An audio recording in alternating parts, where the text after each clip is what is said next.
to listen in.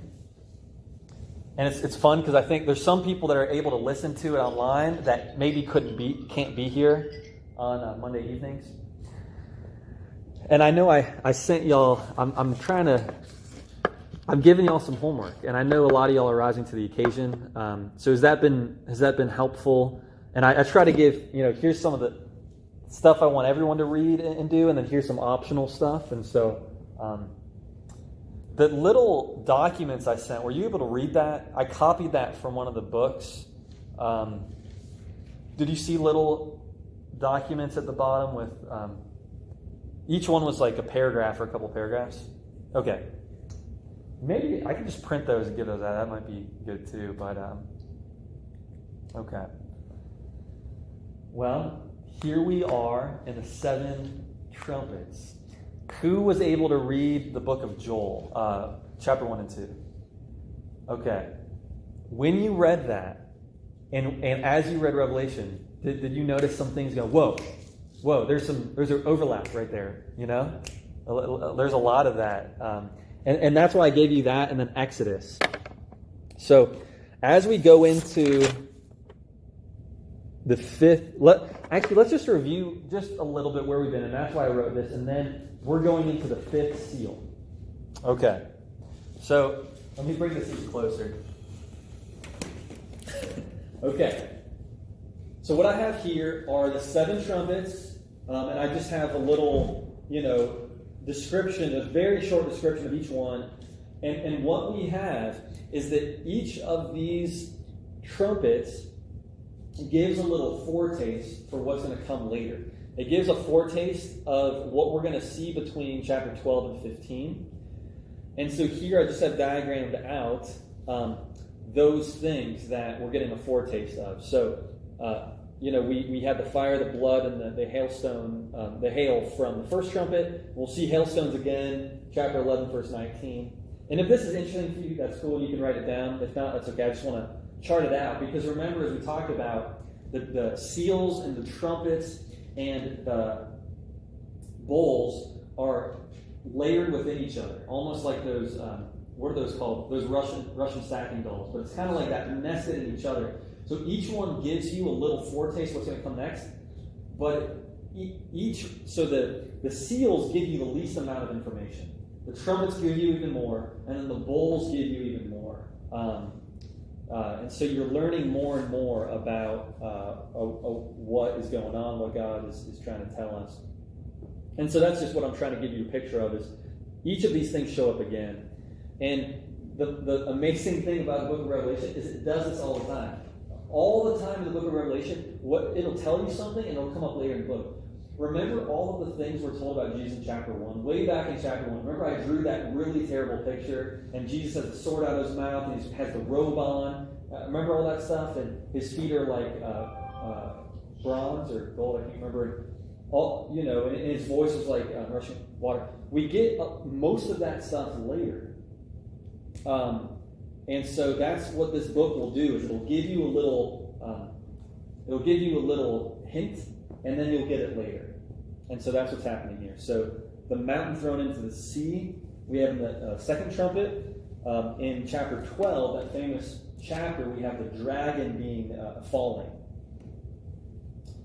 We just looked last time at the bitter water, wormwood, with that star that fell in the bitter water.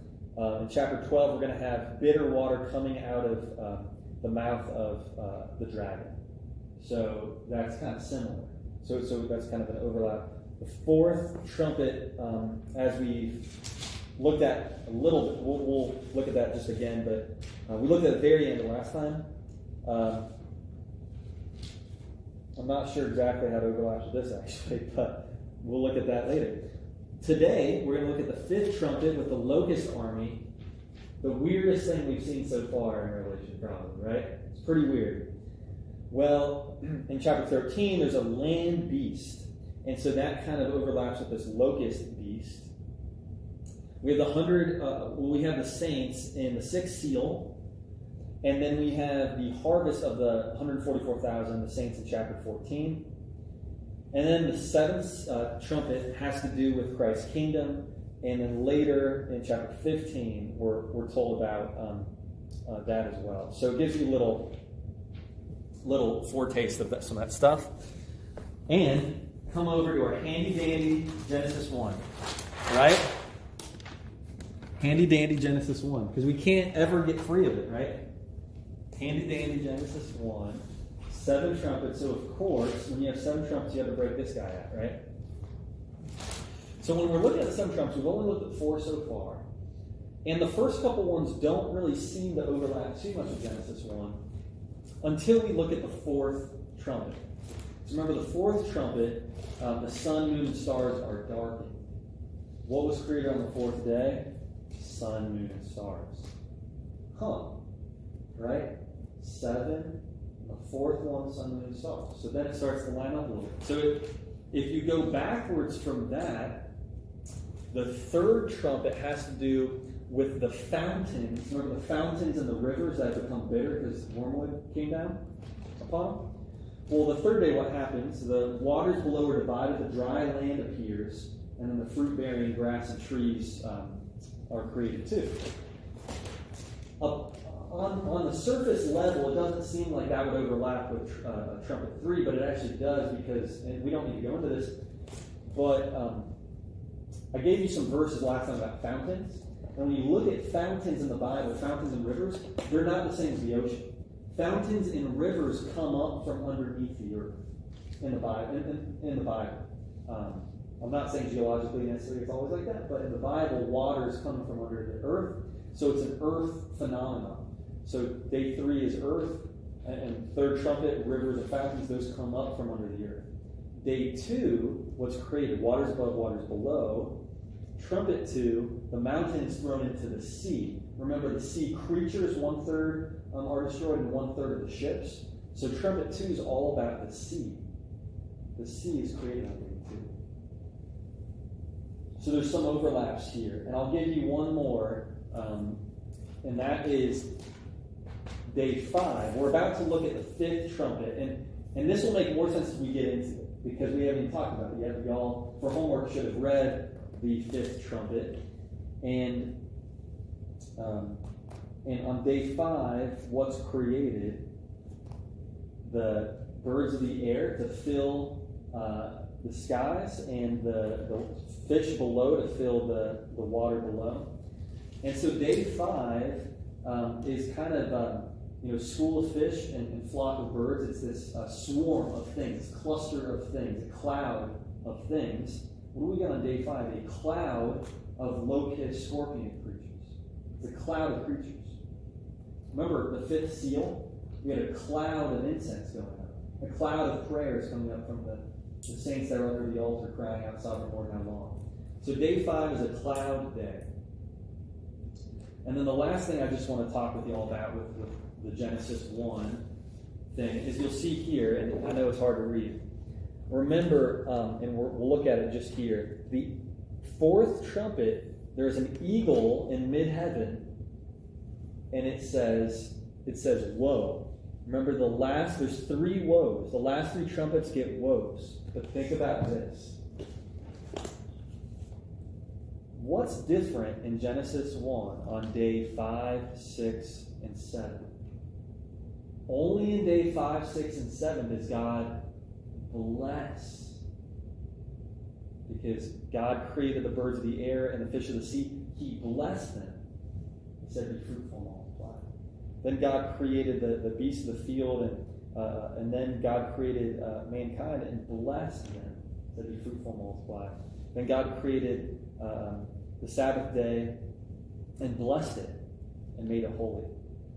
So only on day 5, 6, 7 do you have bless, bless, bless. And in the last 3 trumpets, woe, woe, woe. And that's not a coincidence. These line up with Genesis 1. So that makes us ask, what's the relationship here between Genesis 1 and this? And I think maybe the best way to think about it is what you could call, and I just can write this, but what we can call decreation. I don't know where I put my marker.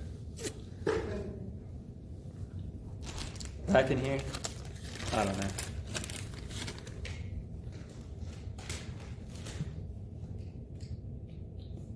Decreation. It's creation in reverse. Okay? Is that a real word, or did you just make it up? Bible scholar people, church people use it.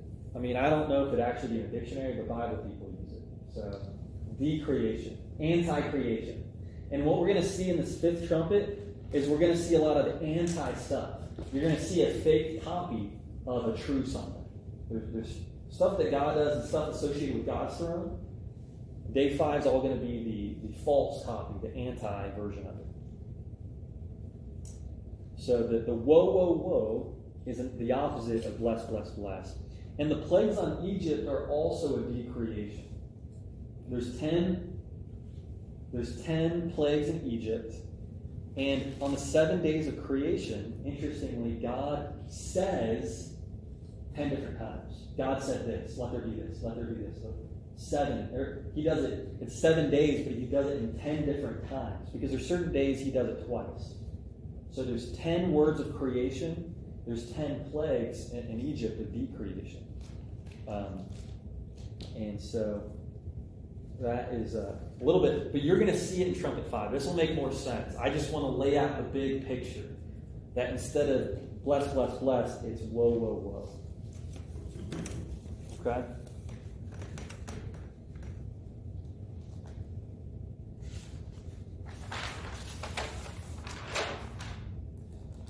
Okay, we'll just look at the fourth trumpet really quick because we already did that at the very end last time.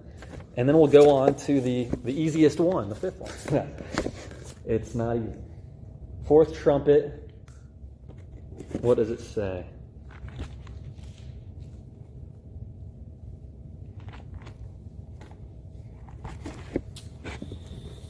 Fourth trumpet. The fourth angel blew his trumpet, and a third of the sun was struck, and a third of the moon, and a third of the stars, so that a third of their light was darkened. A third of the day was kept from shining, and likewise a third of the night.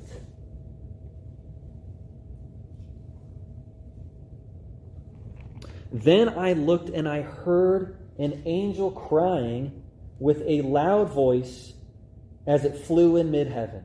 Woe, woe, woe, to those who dwell on the earth at the blasts of the other trumpets, which the 3 angels are about to blow.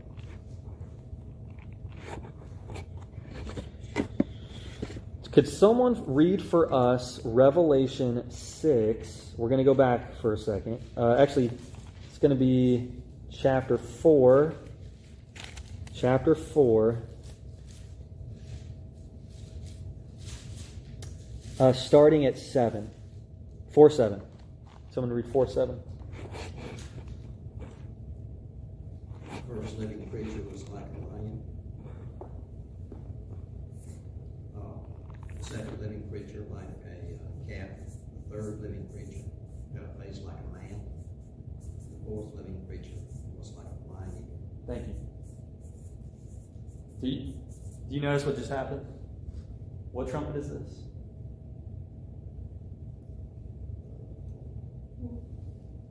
And when Roger just read the order of the living creatures, which one's number 4? So this is Trumpet 4, and the eagle shows up. And the eagle is number 4 in the list when we're given the list. Are you surprised? Or see, this book just does this, right? Well, God just does this, right? And you're like, this is a puzzle. It's like the best Rubik's Cube ever. And then you keep doing this, and you go, oh my gosh. Okay, so here's the eagle. Fourth trumpet, there it is. And guess what that means? And we're not going to do this right now, but in your own free time, if you want to. That looks like an F, eagle. If the fourth one's an eagle, that means if you went backwards, the third trumpet would be associated with the man-face creature somehow, and the second ox and the first lion. And if you remember with the seals, we lined up the seals with these two. Remember the first seal was the white horse conquering and the conquered, and a lion is like the royal one, and then the ox is the battle, sacrificial, blood offering one, so that that was the sword that was bringing division. The third one, seal, was the horse with the black horse and the scales, and the preserve the oil and the wine, kind of like Joseph. Sacrament, the church is preserved. The fourth one was the one of death. The fourth one's the one of like the bad judgment, like the intense judgment. When you see an eagle, or when you see a bird of prey circling above you, what do you think? You don't feel great, right? Ooh, there's something dead around. It's something happened. Or something's about to, right? Something died, or this thing's about to kill something. This isn't good. And I think that's the sense that we should get with this eagle. The cool thing, too, is in chapter 19, I can't tell you the verse right now, you can find it, but chapter 19 Revelation, there's an eagle again in mid-heaven, and it's calling other creatures to feast on the enemies of God. So there's an eagle that shows up in mid-heaven again later. But I just wanted to lay out that here's the eagle again, right? So same order, it's in the fourth position. It's amazing. The other thing is, there's so many sevens in this book, and the sevens are either ordered by 4 and then 3, or 3 and then 4. Remember the 7 letters to the 7 churches? You had the first 3, I can't remember, y'all might remember, I can't remember how it was, but the first 3 might have had the, for those who will conquer, I'll give you these things. And then remember the first 3 had it in one order, and the last 4 had it, if you conquer was the thing that, I can't remember. Do you remember that? The wording slightly changed at the ending of each of those letters. The promise versus the if you conquer, that order shifted. And in the letters, it was 3 plus 4 equals 7 in the letters. The first 3 were one way, and then the second 4 were the other way. The 7 seals are in the 4 plus 3 position, because you have 4 horses, then you have the 3 that are different. This one is in the 4 plus 3. 4 without woes, and then the second 3 are going to have the woes. What does that mean? I don't know, but I'm just telling you. There's 3 plus 4, and then there's 4 plus 3, and there's 4 plus 3 again.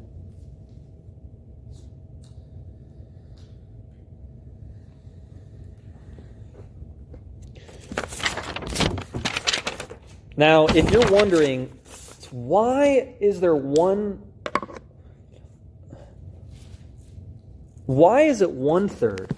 Why is it 1/3 of all these things? Remember, it used to be a quarter. Remember in seal 6 of chapter 7?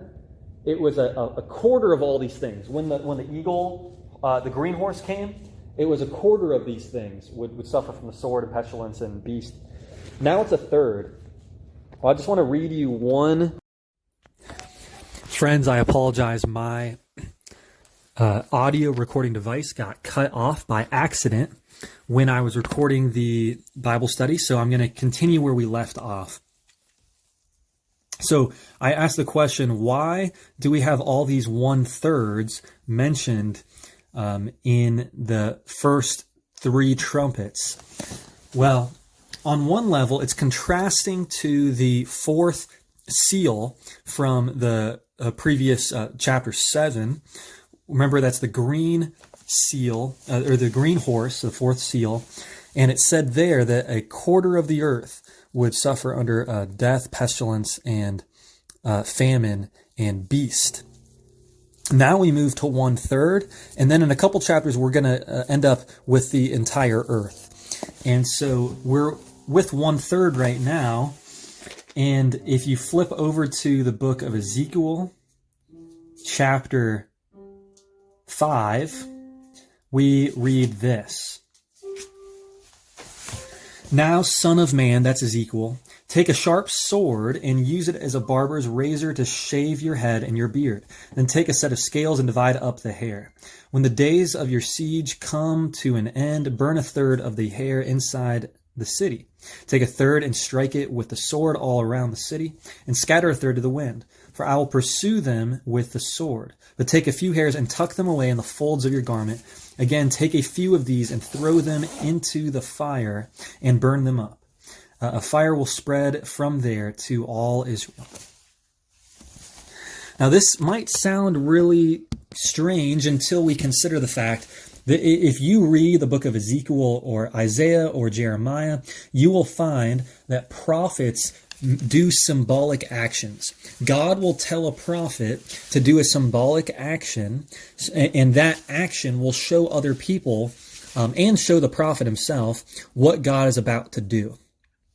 So here we have God telling Ezekiel to cut off a third of his hair and burn it in his beard, and then another third cut off and throw that into the wind.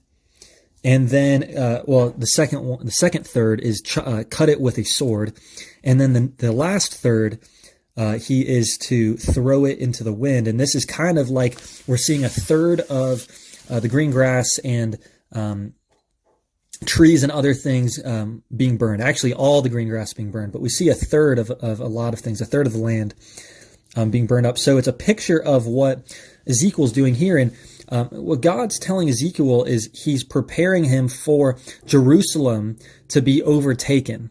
And remember, Jesus also talks about Jerusalem being judged when he talks about not one stone will be left on another in Matthew 24 about the temple. Jesus himself does a symbolic action when he flips the tables and cleanses the temple.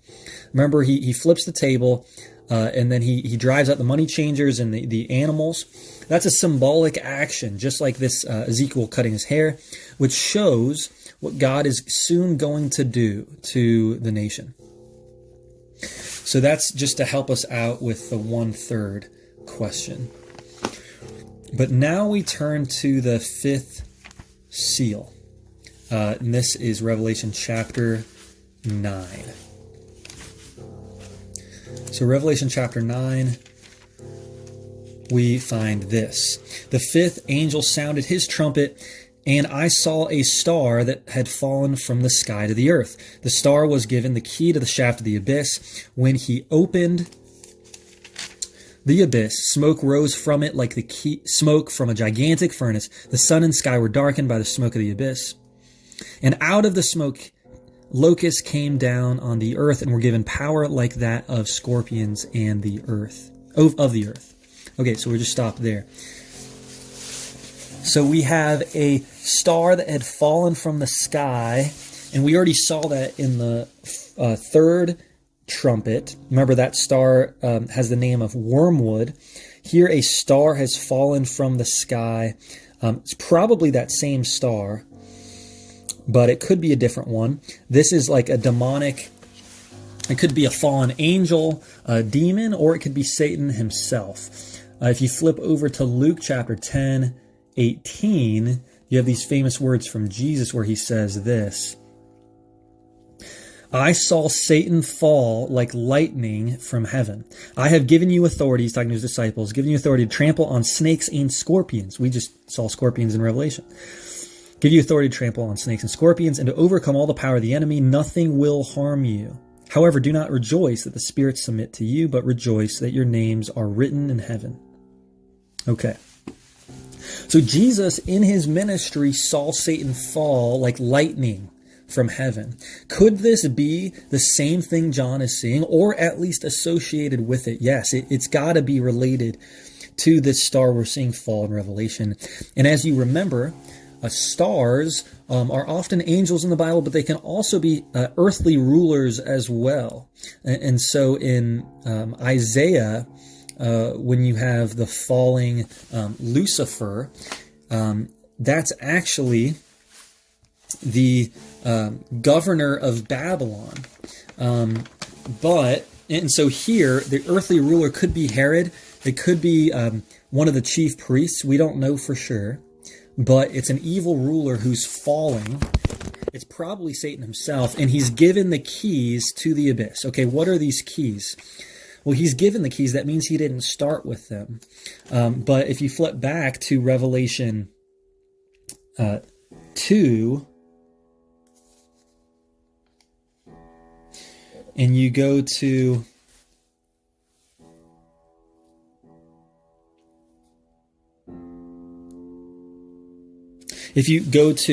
Revelation 3, verse 7, Jesus says, these are the churches, letters to 7 churches, and this is the letter to the church in Philadelphia.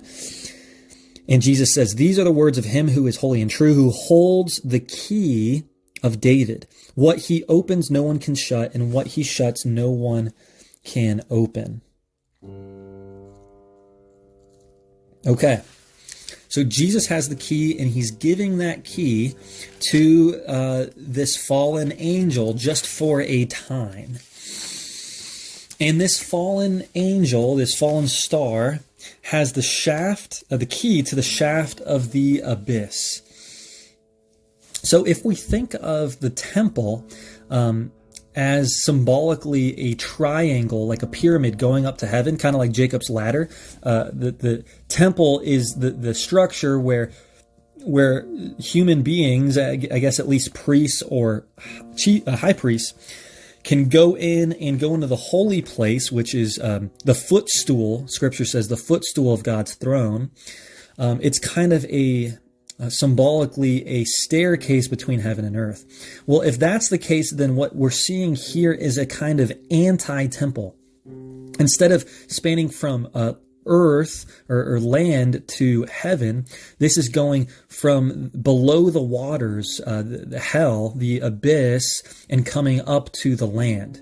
Notice that out of the smoke come the locusts that go onto the land. So this is an anti-temple that's underneath the land, and it has smoke coming out. Now, when we hear about smoke, we probably will think about, in the Old Testament, Sodom and Gomorrah. Remember, when Sodom and Gomorrah is judged, there's smoke going up. But before Sodom and Gomorrah is judged, before Egypt is judged, God seals his people. So we have a kind of sealing with Lot in Genesis, where Abraham comes and warns Lot and brings him out, and then the judgment comes.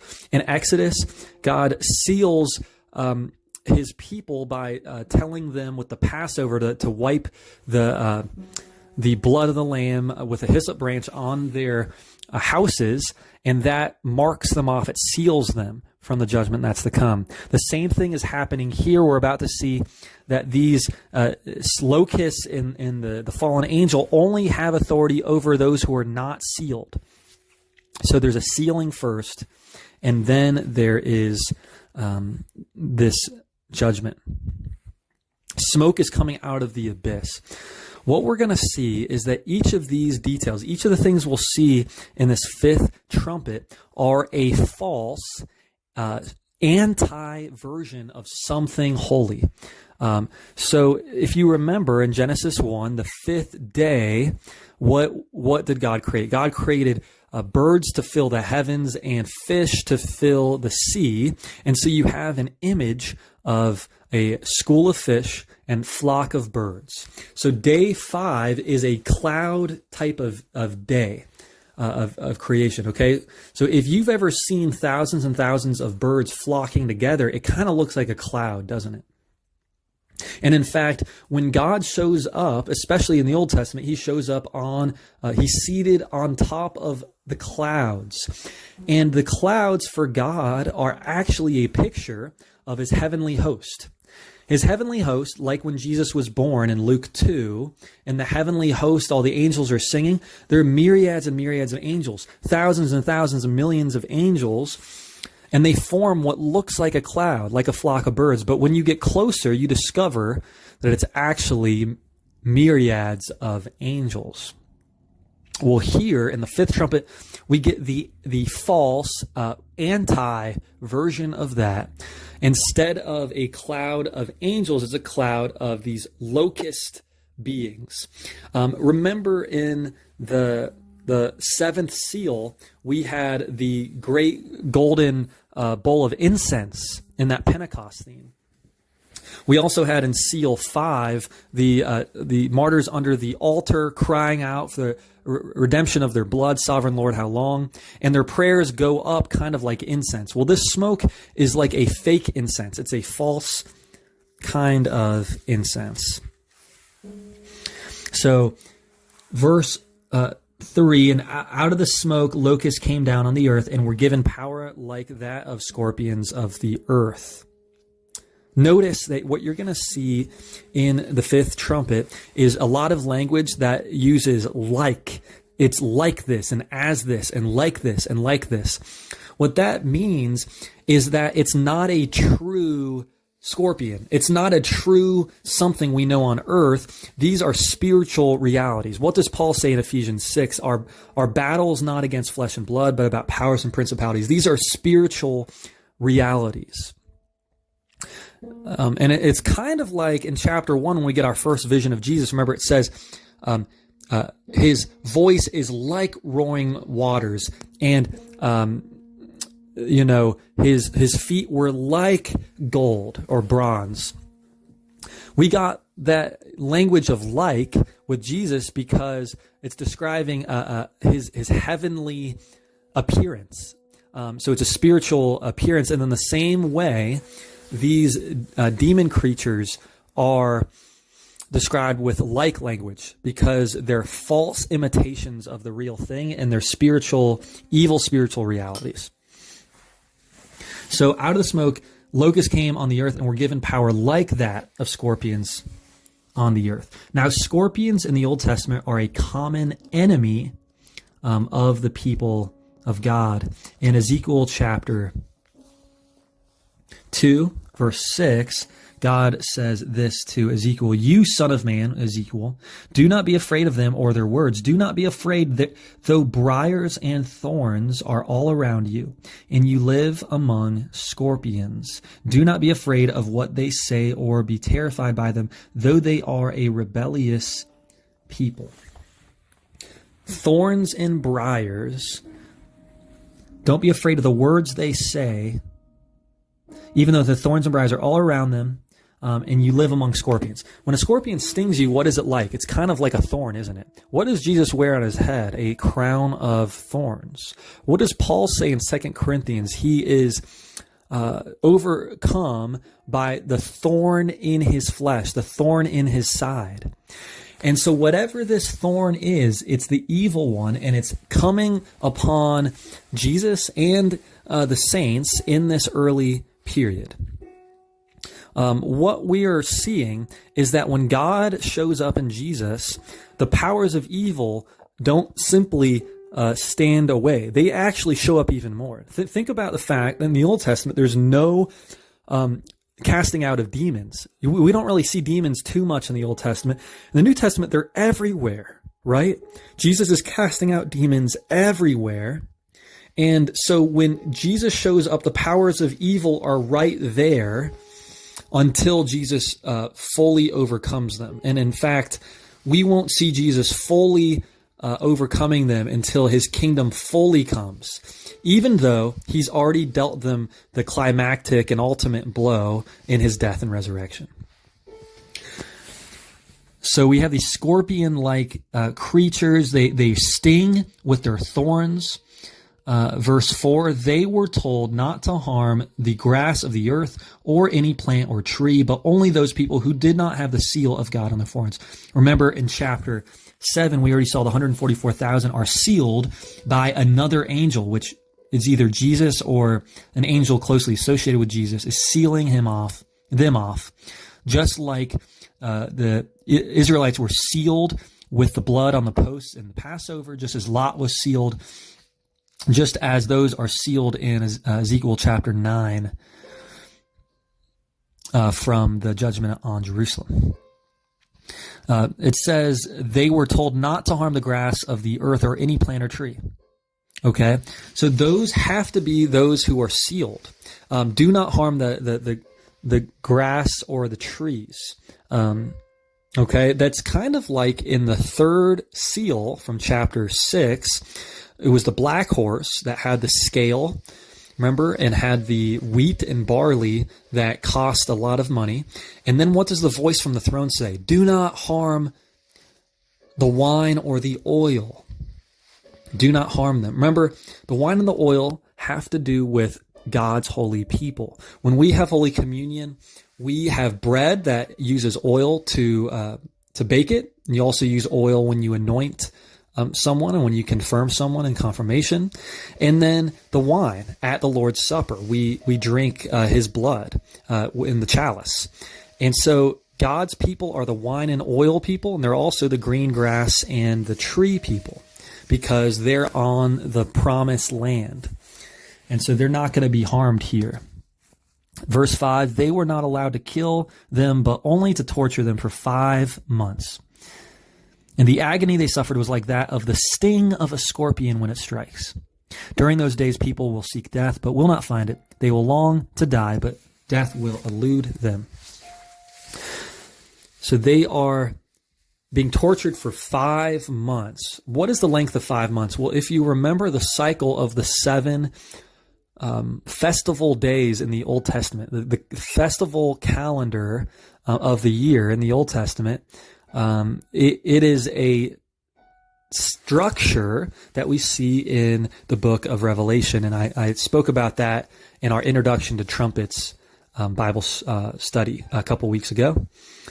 Well, 5 months is actually the time between Pentecost and the Feast of Trumpets. And it turns out that in the book of Revelation, that is exactly where we are in the structure of the festivals. We are we just ended Pentecost. Remember, Pentecost was in chapter 8, the 7th seal, the golden bowl of incense is throwing out the prayers of the people and even Jesus' prayers, and with the fire of the altar in heaven, and that's the fire of the Holy Spirit being thrown down on the earth. We also saw Pentecost with the first 4 seals, with the white horse spreading out the conquering message of the gospel, with the red horse, which is the division that comes when the gospel goes out. We see that division in the book of Acts, as Stephen is stoned to death, as Peter and John are put in prison, as James is killed in chapter 11, and as Paul is almost killed again and again. That is the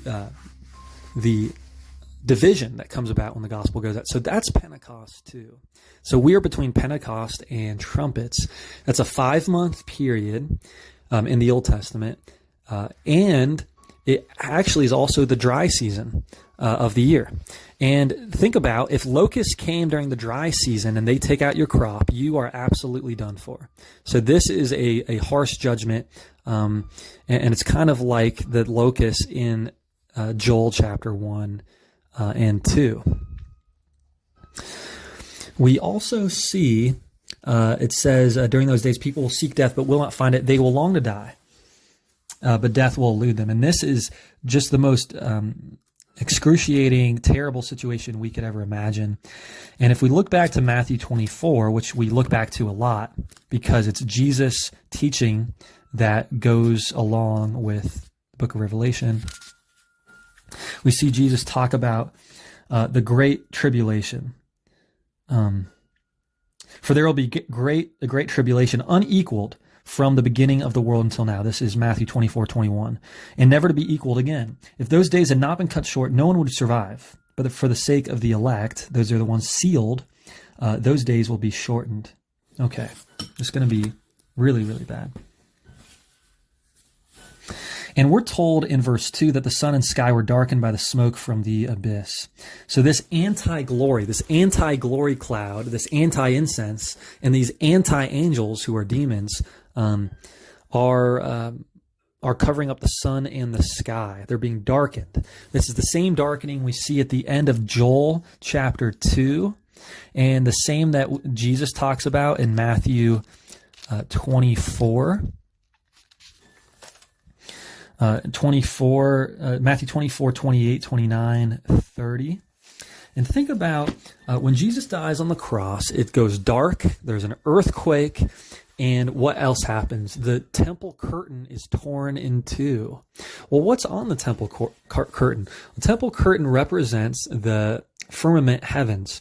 It has pictures of the cherubim, the angels on it, and also pictures of the sun and the different lights, even moon and sun, are kind of symbolized in that veil.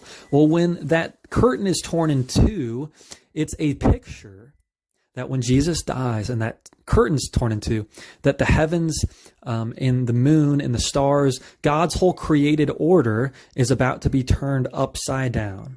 And that's the story of Revelation. In the beginning, God uses angels to rule his world.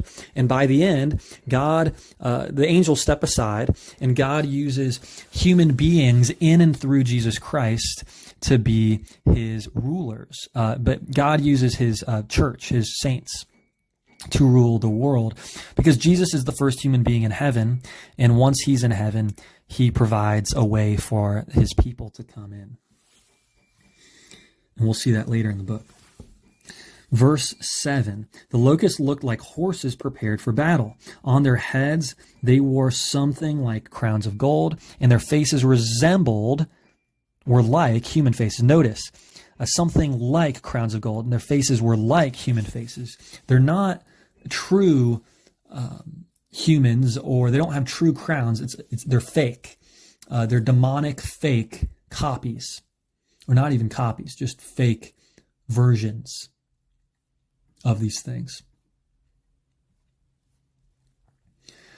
If you want to see more about horses going into battle in the Bible, especially angelic armies that have horses and chariots, you might want to take a look at 2 Kings 2, 11 through 12, or 2 Kings 6, verse 13 to 18, or the book of Zechariah, chapter 1, verses 8 to 11, Zechariah chapter 6, verses 1 to 5, or Zechariah chapter 10, verses 3 and 4. You see angelic forces riding horses. Now, here in Revelation, these are demon armies that are kind of like horses. So remember, they're scorpion locusts. We can call them locust scorpions that are like horses. And what we're going to see in the sixth seal is the God's true army, and it's a similar army that we saw with the four horses going out in the first four seals, and the army we saw in the sixth seal, the 144,000, and the great multitude. So they have heads. On their heads are something like crowns of gold, and their faces resemble human faces. Their hair was like women's hair, and their teeth were like lions' teeth. What is that about? Well, in the Old Testament, what is a warrior who has long hair? Who do we think of? We think of Samson. Samson takes a Nazarite vow. If you want to learn about the Nazarite vow, you need to read Numbers chapter 6. But the Nazarite vow, remember, is when a Jewish man or woman would vow before God to not drink wine, to not touch or come near anyone dead, and to not cut their hair. And a lot of times when people would take this vow, like Samson, they'd be warriors. But we also see John the Baptist takes this vow too. And sometimes this vow is combined with celibacy, not always. And so think about Bathsheba and Uriah. Uriah is out at war, and David is not worried that he's going to come back and be intimate with Bathsheba. And that's because probably, we don't know for sure, it's probably because he took a Nazarite and celibate vow. So when he's at war, he's not going to be intimate with her. And so this is a warrior bride image. The most fierce warriors in Israel, like Samson, are Nazarites. This is Numbers chapter 6. So what we're seeing with these demon locorpians is they are a fake, false version of Nazarite warriors like Samson. They're a fake Samson. It says their teeth were like lions' teeth. Well, that is an echo of Joel chapter 1. When we see it in verse 6, Joel 1:6, a nation has invaded my land, a mighty army without number. It has teeth of a lion, the fangs of a lioness. It has laid waste my vines and ruined my fig trees. Okay.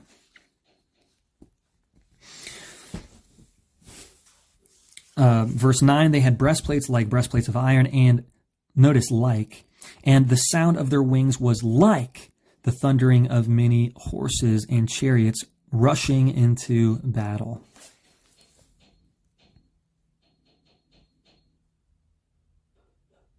Okay, well, what is this about there? The sound of chariots in their wings. What is that? Well, in the Old Testament, you got to remember that God's throne is on the cherubim. We're told this in Psalm 99 and other places, where God's throne is on the cherubim. The cherubim are that we see in Ezekiel chapter 1 and Isaiah 6. They're the living creatures in Revelation in chapter 4, with the one living creature with a lion face, and one with an ox face, and one with a man face, and one with an eagle face. Well, these cherubim surround God's throne. Remember, in the Holy of Holies, you have the cherubim on the cover of the ark. And in the temple, you have two more cherubim standing over. So they form God's throne. They have 6 wings. And when those wings are flapping, it's really, really loud. We see this in Ezekiel chapter 1, verse 24. It says this: "When the creatures moved, I heard the sound of their wings like the roar of rushing waters, like the voice of the Almighty, like the tumult of an army. When they stood still, they lowered their wings." Okay, so if the abyss is an anti-temple, and if the smoke from the abyss is an anti-glory cloud, and if the locusts are anti-angels, and the smoke is an anti-incense, then what we have here with these chariots and the sound of their wings is an anti-cherubim. It's an anti-throne. So this is the throne for Satan, and it's the false version of it. Verse 10, they had tails with stingers like scorpions, and in their tails they had power to torment people for 5 months. They had as king over them the angel of the abyss, whose name in Hebrew is Abaddon, and in Greek is Apollyon, which means destroyer. The first woe is past. 2 other woes are yet to come. So they have stingers like scorpions. Remember, we talked about that's like the thorn. In Ezekiel 2, verse 6, we saw that God likens false doctrine and false speech, evil things that people say, are like thorns. They're like a scorpion stinging us. Remember that Satan is the father of lies. He accuses us with his words. And so these are spiritual evil forces, demonic forces from hell, that are speaking lies to the saints. And that's how they sting us. What we're going to see in the 6th trumpet is that God's army does battle with the mouth, because God's weapon is his word. His word is a two-edged sword. But the demons do battle with their tails. Okay? The king, this Satan figure, angel of the abyss, his name in Hebrew is Abaddon, in Greek is Apollyon, and we see those names, Abaddon in the Old Testament. He walks along with the figure of death, of death, of Sheol. But the interesting thing too is in Joel chapter 1, we're told about these different groups of locusts. There's 4 different groups of locusts. And the last group mentioned is the destroying locusts. Abaddon's name means destroyer. Satan means accuser. Devil means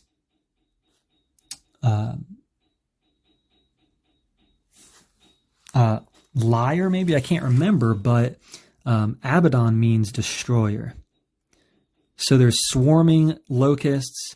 There's great locusts, there's young locusts, and then there's destroyer locusts. This is Joel chapter 1, verse 4. And so here we have this destroying, this angel who's called destroyer. This is the first woe. Thank you for listening, and I hope you have a blessed rest of your day, and that the Lord Jesus might bless you and keep you. Just in addition, a couple practical applications. One is, as I said earlier, when God's presence shows up in Jesus Christ, when the church grows, when evangelism is going out, the forces of evil also mount up at the same time. There's no neutrality. There's no people or institution or thing that's neutral. When God shows up, his presence is there, and then the evil things ramp up as well.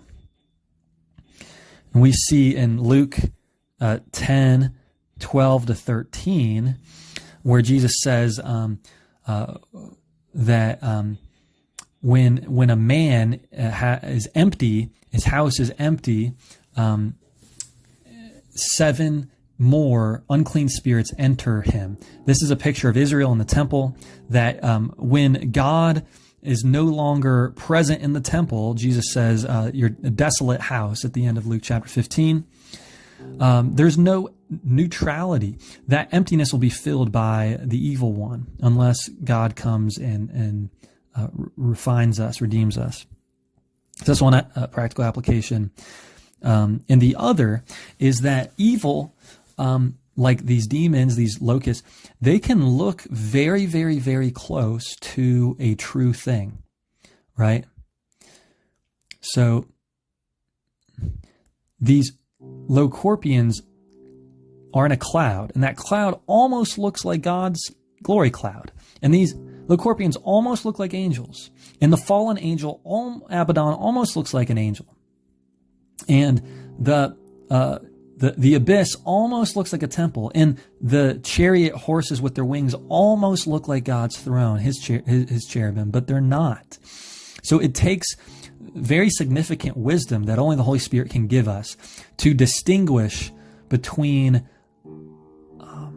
God and what is of God and what is of the evil one. And we have Paul say things in the New Testament like discern, taste and see that the Lord is good. No, maybe that's the Old Testament. But Paul will say, discern with the Holy Spirit according to what's good and what's bad. So it's really important to discern spiritually, and it takes other brothers and sisters in the church, and it takes the power of the Holy Spirit to discern faithfully, because the evil one can look very close to God. This Abaddon can look really close to Jesus, but he's not. These Locorpians can look really close. We're going to see later in the book, the beast is like an antichrist, and the prophet, false prophet. They look really close to Jesus. They look really close to a true prophet, but they're not. Remember, even in Jeremiah's day, there are a lot of fake prophets, but everyone believed in them.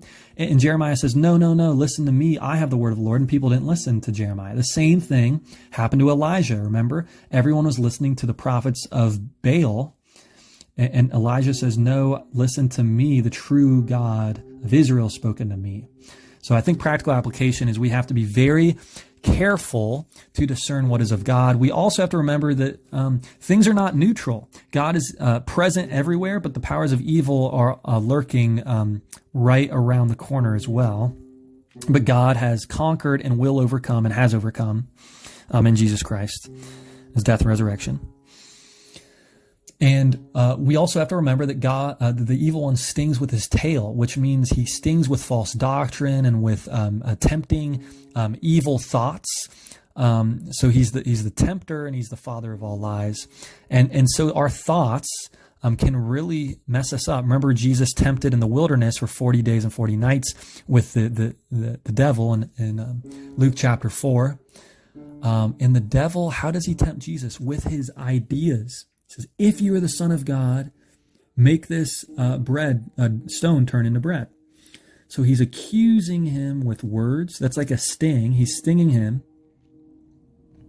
And he's asking him these questions. He's accusing him and giving him these evil thoughts.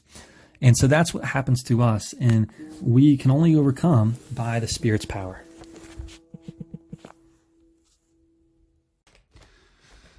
Two additional notes on the 5-month timeline for the Locust to attack creation in the Fifth Trumpet. It turns out that 5 months is the life cycle for locusts, And that's something that someone in the Bible study pointed out. So 5 months is their life cycle. As we already discussed, 5 months is also in the Jewish calendar, the time between Pentecost and then through the Feast of Trumpets to the Feast of Atonement. And that lines up with the book of Revelation. Pentecost is the outpouring of the Spirit and the seventh seal with the incense thrown down. And it goes all the way through to the 7 bowls are the Day of Atonement in the book of Revelation. 5 months is also about the amount of time that the flood waters covered the earth in Genesis. So in Genesis 8:3, it says the waters receded steadily from the earth, and at the end of 150 days, the water decreased. And 150 days would be about 5 months. So 5 30-day months. And so could these, bitter waters that we are told in the third seal from wormwood, these waters that come down from the earth, remember in the flood, waters came up from under the earth. And so some of this is the abyss waters that are bitter water from wormwood, bringing a flood for 5 months. So that is something else to consider with the 5 months.